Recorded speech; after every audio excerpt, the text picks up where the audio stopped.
welcome to the first video on KavReads. So, a little history about what all this channel is.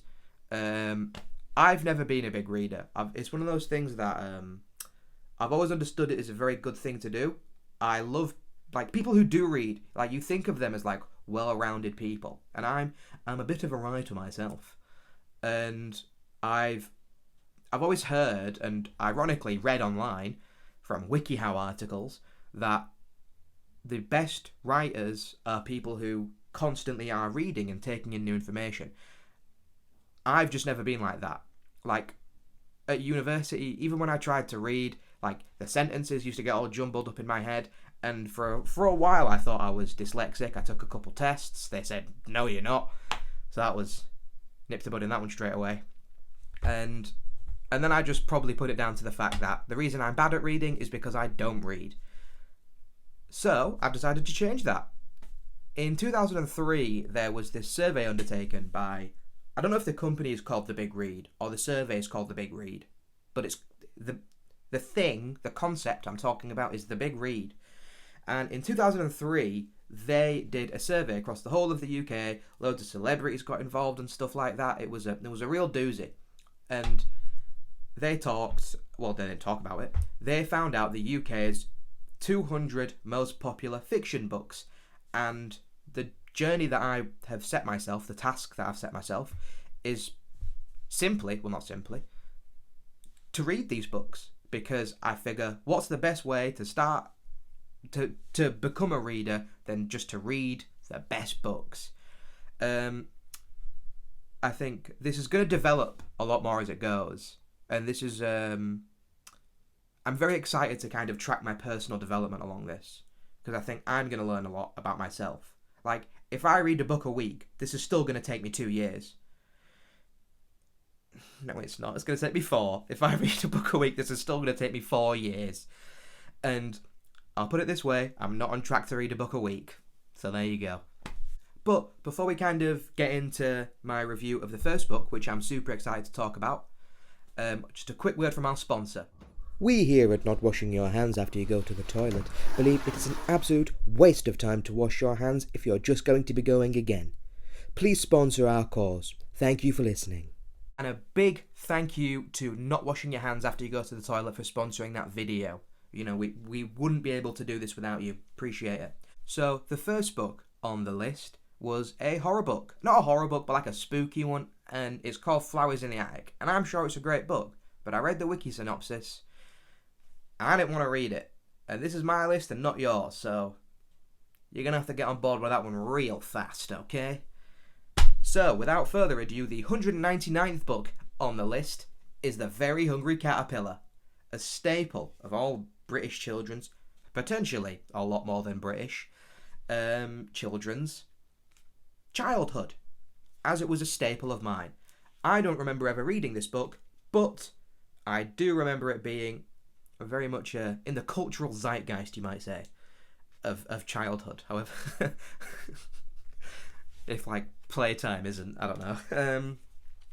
The Very Hungry Caterpillar was written by Eric Carle and published by Puffin Books, as you can see me reading on the back here. I was thinking about different criteria to kind of rank these books by. So I don't know, readability, just my personal enjoyment of them. Font size, because when the font's too small, I can't read it. I don't even try. But obviously that just depends on what book you're reading. And I'm sure I'll develop some more as I go, but they're just the 3 I thought on the spot right now. So, on a readability scale, this is an absolute doozy at a 10 out of 10. More fireworks. Now, I really didn't expect to be giving out a 10 out of 10 for a category on my very, camera shook, first video. But, such is the world we live in. You know, there's about 10 words per page. I think made it really easy just to kind of really crack on with it. I must have read this book at least twice in a minute. Okay, but seriously, I can see why children get this. First page, bare random colours. Cool. And I think the artwork, is absolutely amazing. That's cool. That objectively looks very cool. The butterfly on the last page is absolutely beautiful. Look at that. This, I think, there's not much more I can say about this that hasn't already been said. Everybody's read this book. Everybody knows about this book. But I don't think anybody remembers this book. One thing I did find interesting was that a lot of, in kids' books or like young adult novels and things like that, there seems to be like a moral of the story. This, to me, doesn't seem to have a moral. Like, he eats food, and then he feels a bit sick for a sentence, and then he becomes a butterfly, which is super cool. I did see, in my extensive research on this book, I did see that scientists say this is like a very good book to teach children about science. Because I don't know. I get why. Metamorphosis, that's the word, yes!